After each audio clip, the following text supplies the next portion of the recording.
오늘 말씀의 주제는 써 있다시피 성경의 식물 중 종려나무입니다. 또 오늘뿐만이 아니라 이번 3월 한 달간은 종려나무와 같이 성경의 여러 식물 주제로 수요 예배 말씀을 준비를 하였습니다.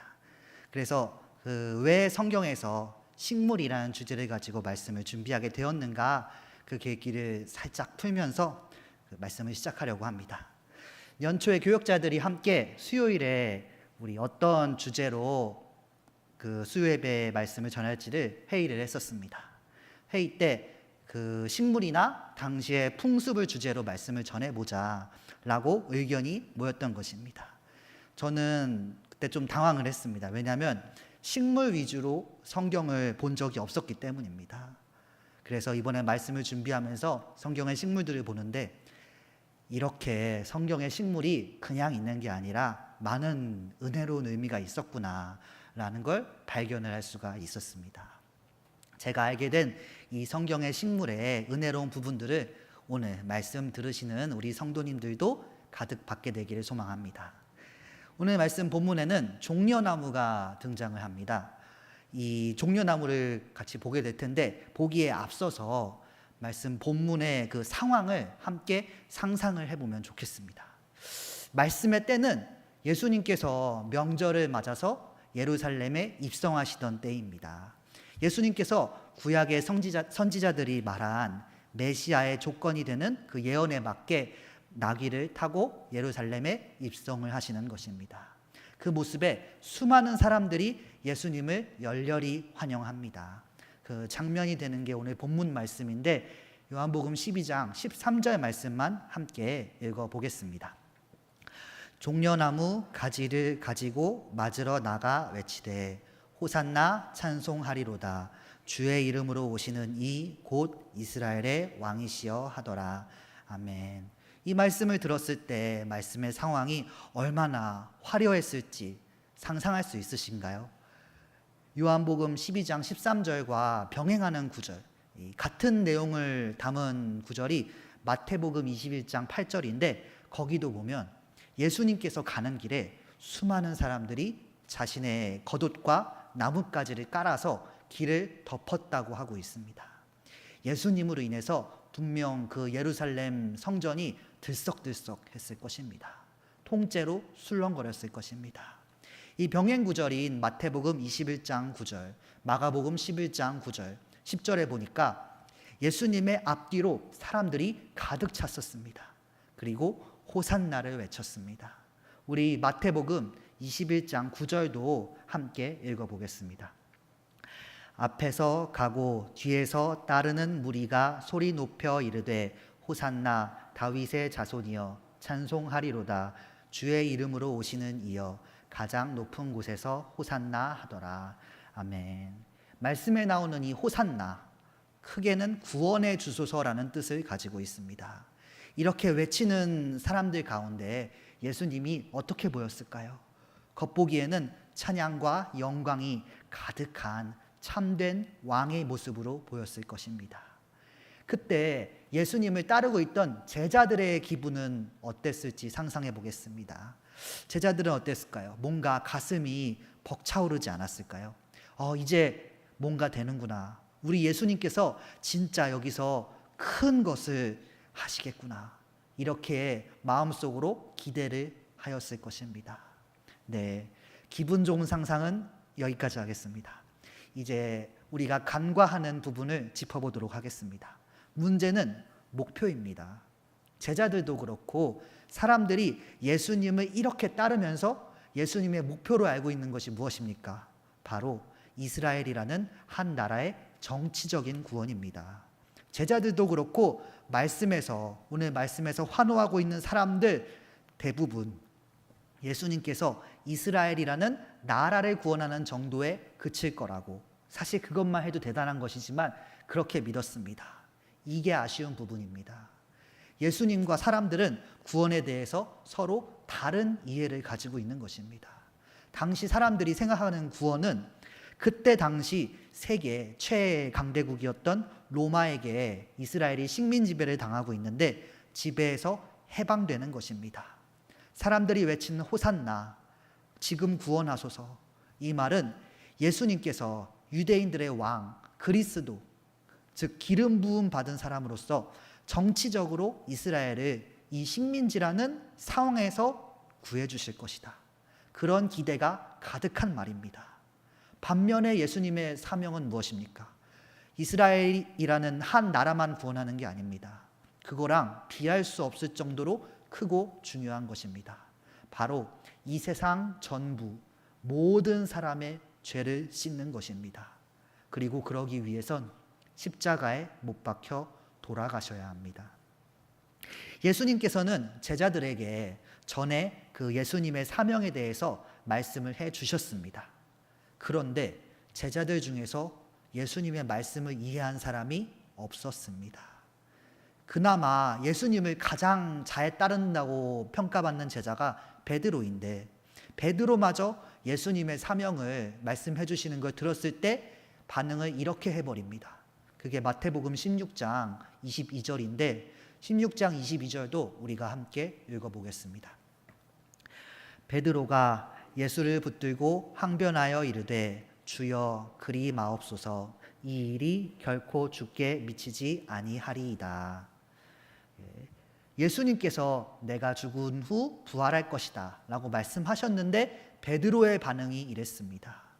제자 중에 가장 낫다고 하는 사람도 이해하지 못했는데 다른 사람 중 제대로 이해한 사람이 있었을까요? 오늘 말씀의 상황 당시에 세상에서 예수님의 뜻을 이해한 사람이 존재했을까요? 예수님을 진정한 의미로 예루살렘 들어오시는 걸 환영한 사람이 과연 있었을까요? 말씀의 사람들은 대부분 그저 자기 마음대로 이 종려나무를 흔들면서 예수님을 환호한 것입니다.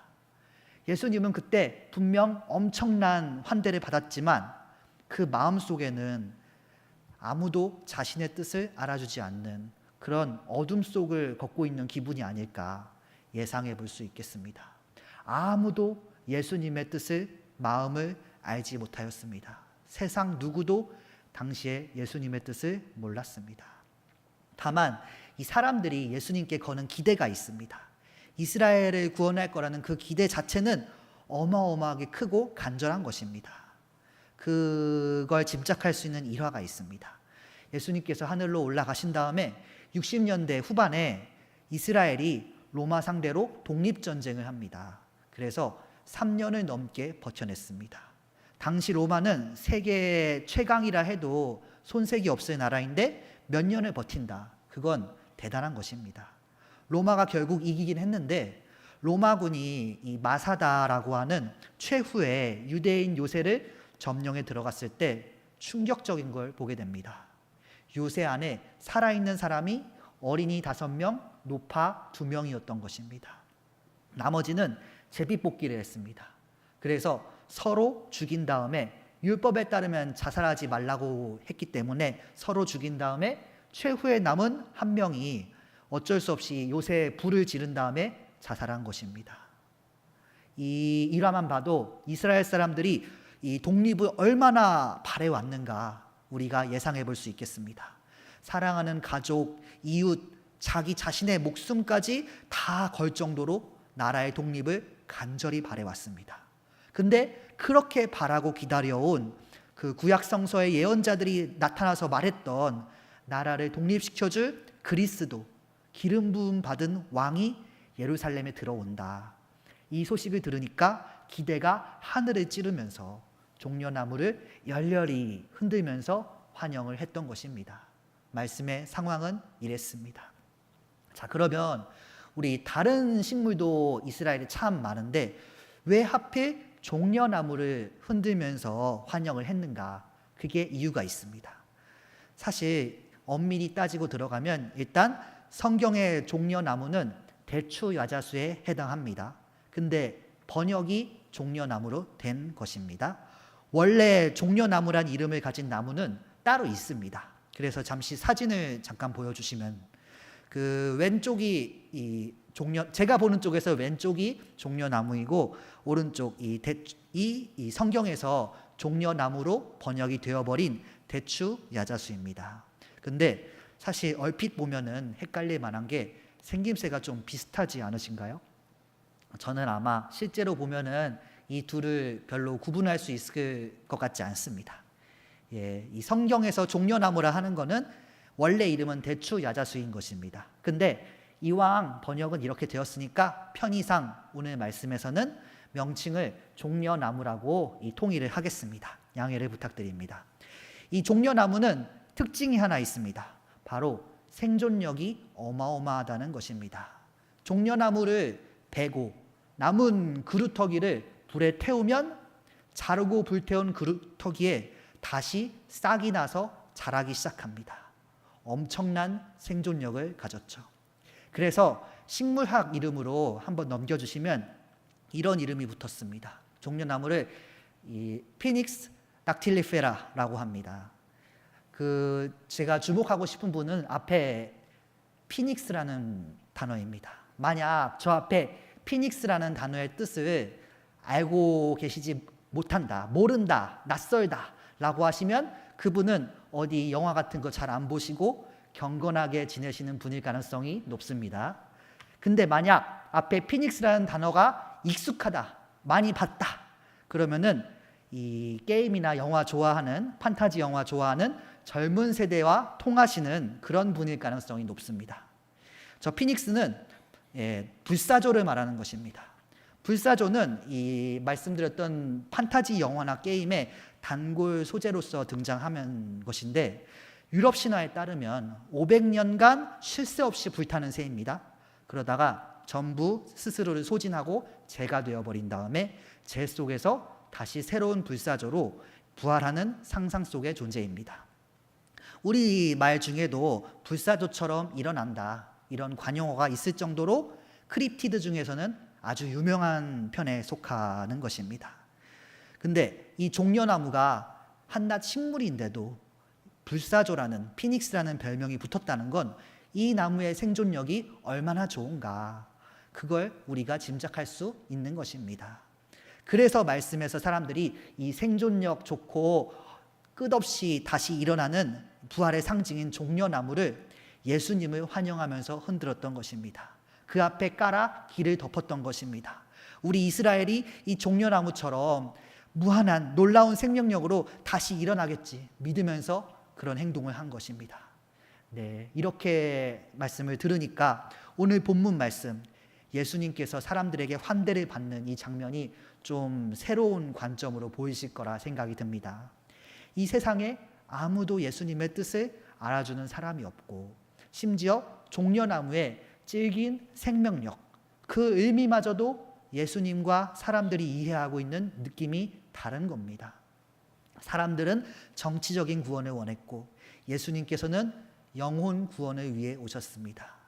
그렇게 예수님께서는 오늘 본문에서 자신의 마음을 하나도 이해하지 못하고 자기 바라는 것만 생각하면서 환호하는 그 사람들 사이를 걸어가셔서 십자가에 못 박혀 모두를 구하셨습니다.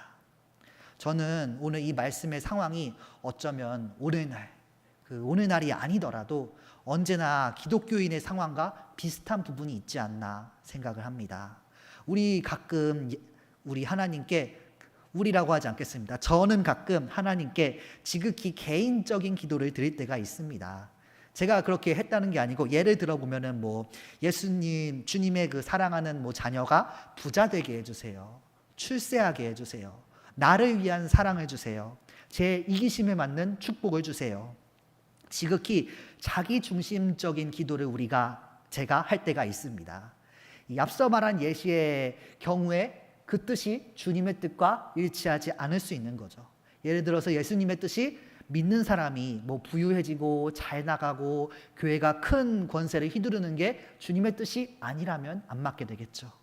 상처 입은 영혼을 치유하고 하나님의 나라까지 구원의 길로 이끄시는데 주님의 뜻이 있으시다면은 예수님께서는 오늘 본문의 경우처럼 내가 바라는 것을 위해서 막 환호하는 사람들 사이를 또 지나가고 계시는 것입니다. 그때는 예루살렘을 지나갔고 지금은 교회를 지나가시는 것이죠.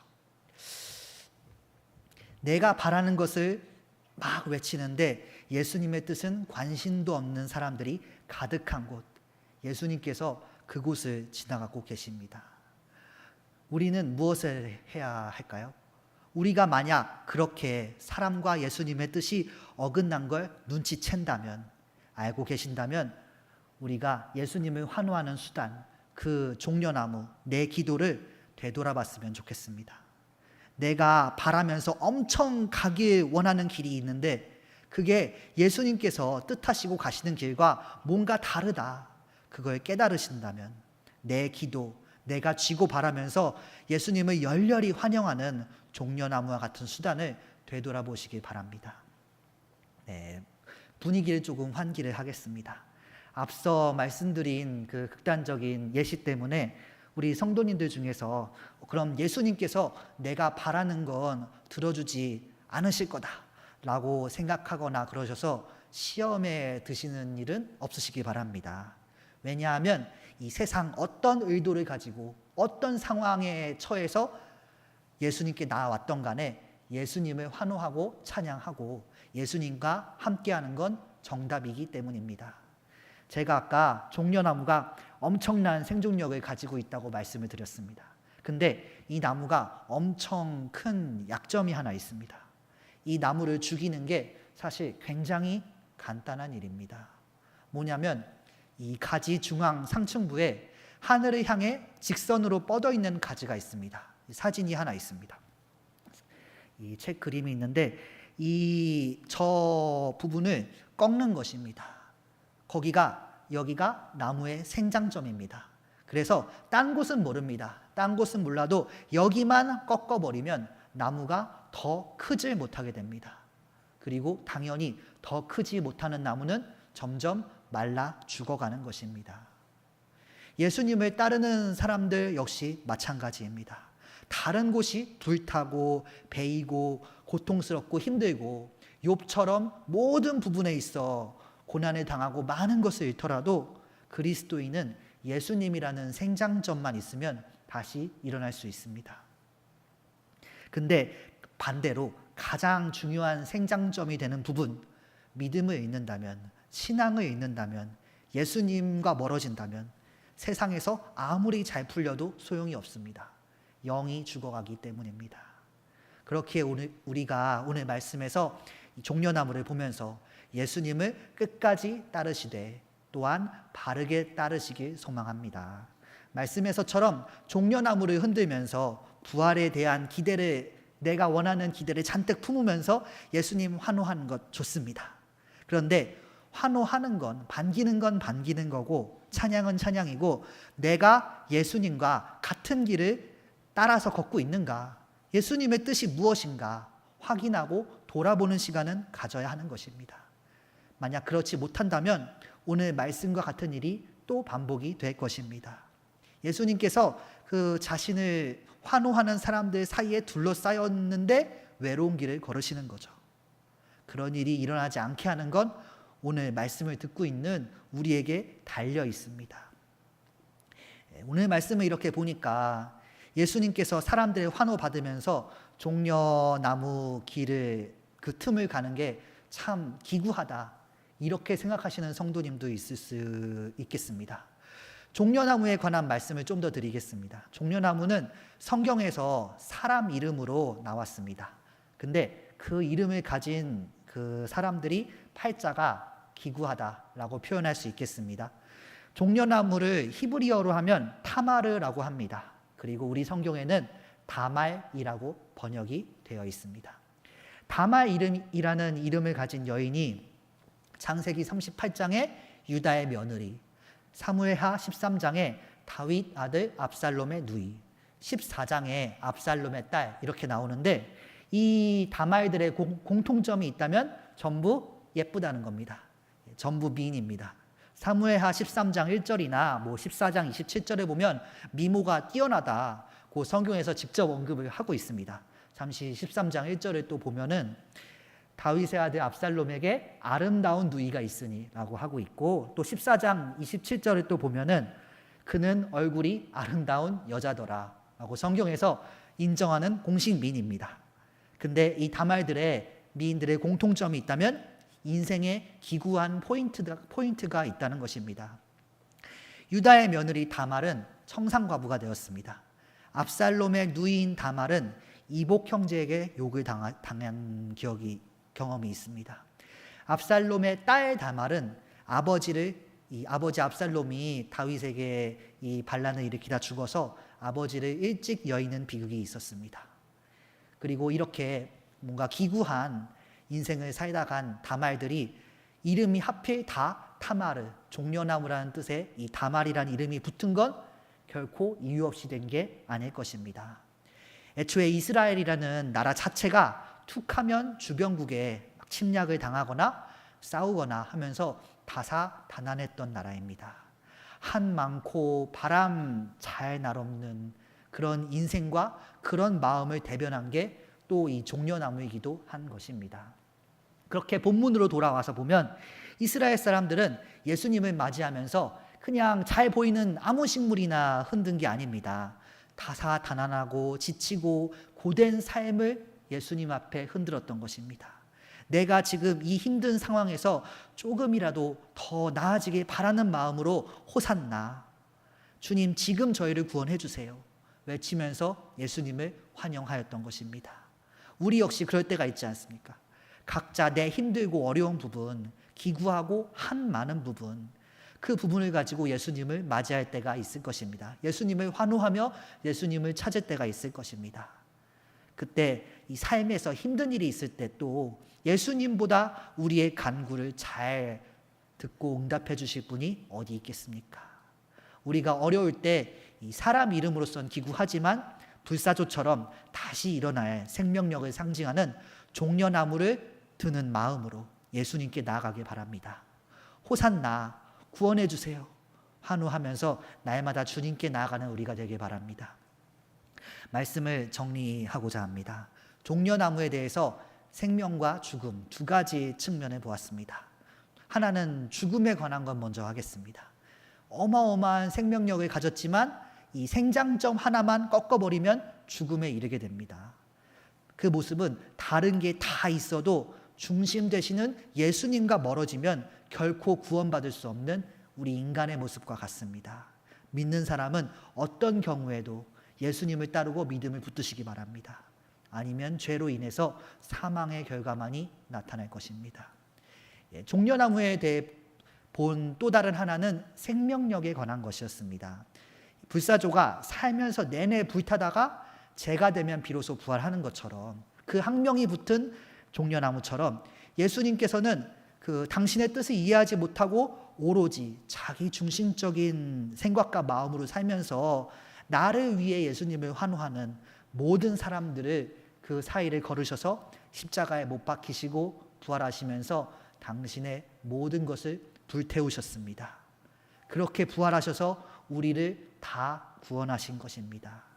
이제 우리는 어렵고 힘들 때, 내 생명력이 부족하다 느껴질 때 예수님께 우리를 구원해달라 할 수 있습니다. 그리고 예수님께서는 그 부르짖음에 응답해 주시는 것입니다. 예수님께서 그렇게 우리를 위해 희생을 하셨기 때문에 우리 중 힘들고 지친 인생이 나처럼 기구하지만 흔한 식물인 종려나무를 흔들면서 예수님을 향해 나아갈 수 있고 호산나 외칠 수 있는 것입니다. 예수님 이제 구원해 주세요. 지금 구원해 주세요. 언제든 소리 지르고 구원받는, 기도에 응답받는 우리 되길 바랍니다. 우리가 이 종려나무를 통한 것들을 봤는데 그거를 깊이 새기고 마음속에 어려움이 있을 때 늘 예수님을 찾으시길 바랍니다. 세상에 우리가 잃어버린 무언가를 채워준다는 사기꾼들이 얼마나 많습니까? 특히 한국에서 가장 많은 범죄가 통계를 보니까 사기라고 하고 있습니다. 우리나라의 사기꾼이 그렇게 많은데 그거를 다 피할 수 있겠습니까? 피하는 방법은 사람이 작정하고 사람을 속이면 어떻게 다 피할 수 있겠습니까? 우리가 이 사기꾼들에게서 살아남을 수 있는 방법은 그 사람에게서 기대하지 않고 예수님이 답이다 라고 생각하는 것뿐입니다. 그렇게 부활하신 예수님을 따르고 기쁨으로 살아가는 우리가 되길 간절히 소망합니다. 참으로 종려나무와 같은 의미를 가지는 우리가 되길 바랍니다.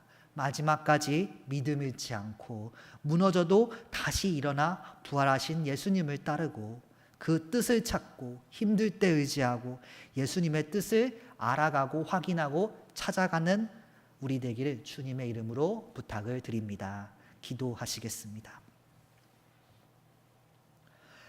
우리를 구원하신 주 예수님, 오늘 우리가 종려나무를 통해 주님의 은혜를 봅니다. 다른 부분이 멀쩡해도 그 생장점 하나만 다치면 살아갈 수가 없는 종려나무입니다. 우리 역시 그와 같습니다. 그리스도인은 다른 부분이 다 온전해도 예수님이 없으면 살아갈 수가 없습니다. 우리의 중심에 주 예수님이 있게 하여 주시옵소서. 우리 중심에 역사하시는 예수님을 모시게 하여 주시옵소서. 또 우리에게 종려나무와 같은 강인한 영적 생명력을 허락하여 주시옵소서. 힘들고 지치고 낭망하여 넘어질 때 살아계신 우리 주님의 은혜와 힘과 능력으로 새 힘을 행하게 하시옵소서. 호산나 이제 구원하소서라고 외치면서 예수님을 기쁨으로 환호하며 반기게 하시옵소서. 예수님을 따르고 그 뜻을 찾고 힘들 때 의지하고 뜻을 알아가고 찾아가게 하실 줄 믿습니다. 살아계신 예수님의 이름으로 기도드렸습니다. 아멘.